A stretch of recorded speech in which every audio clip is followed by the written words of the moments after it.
Hey guys, it's Joseph here. Just want to do another video as I drive. Let's talk about abortion. This is a huge, it's an issue, moral issue, it's a political issue, and it's an issue that the Supreme Court has not settled. And what I mean by that is people disagree with it a lot. So let's just talk about what would happen if the Supreme Court acknowledged, we made a mistake, we were wrong, and they reversed Roe vs. Wade. It would go back to the state level.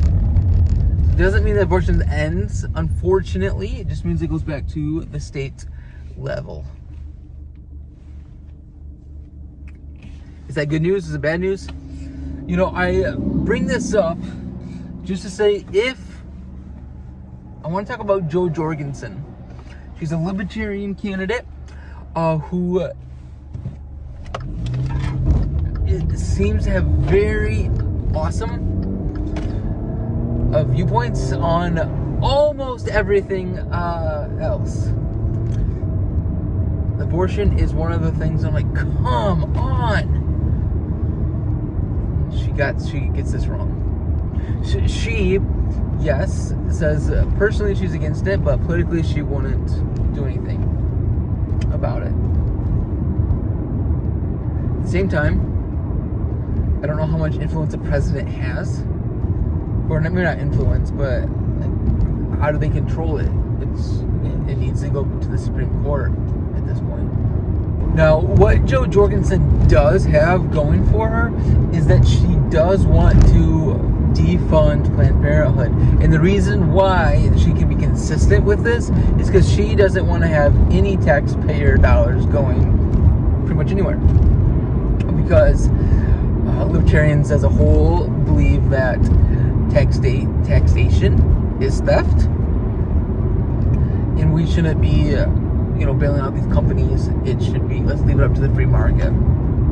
At the same time, she wants birth control to be more available over the counter, which that brings is up a separate issue, kind of, and yet it can be connected as well. So there's some concerns there, but she would want it. I believe she wants it to go back to the state level as well, and not be a federal issue.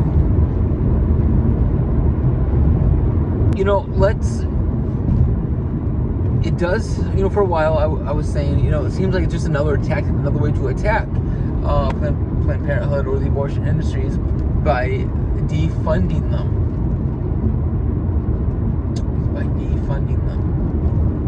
And while I am totally on board with defunding, I think that is great.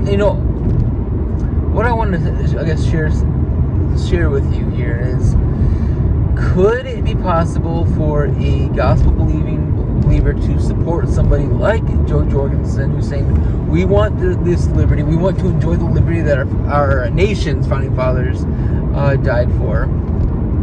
And also, there's other issues at stake that the Republicans typically are not for, such as immigration. Instead of building a wall, we want to care about these souls as well. That is another issue. So all in all, is abortion the only issue?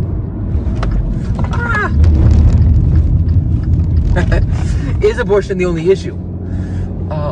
Or is that the sole issue? I just bring this up because could a Christian say, we're voting for Jo Jorgensen because she reflects our views, our views the most, or the most similar? Does Jo Jorgensen reflect our views most similarly? Well, yes, there are some issues. It's another way that we are actually going to try to attack and to fight Planned Parenthood, or rather the abortion industry. Could it actually limit what we've been fighting for so long, but it's just a different tactic? What are your thoughts? If someone who thinks abortion is murder, because it is, if it ends the human life before coming out of the womb, someone say, all right, we keep making the same arguments. Nothing's happening when Republicans are in control. Nothing's happening when Democrats are in control either. So can we vote Libertarian? It's a different tactic. It's saying, let's not spend taxpayer money anywhere to fight the abortion industry. And at the same time, before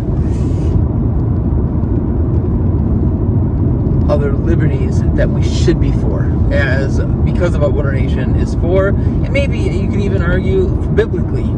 Speaking of which, I won't expound on that at the moment.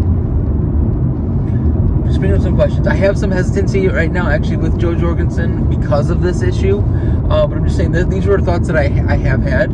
So I'm trying to articulate why someone might be able to, or why they may choose to vote for Jo Jorgensen, the Libertarian candidate, even though she is not against abortion politically. What are your thoughts? Could you, if you're a Christian, or someone who just says abortion is murder, vote for someone who may not doesn't have a stance politically on it that would align with yours, but everything else seems to be pretty close or line up, and she's going to fight for our civil liberties that are protected in the U.S. Constitution? Let me know your thoughts. Love to hear them. Until next week, it's Justin DeVito.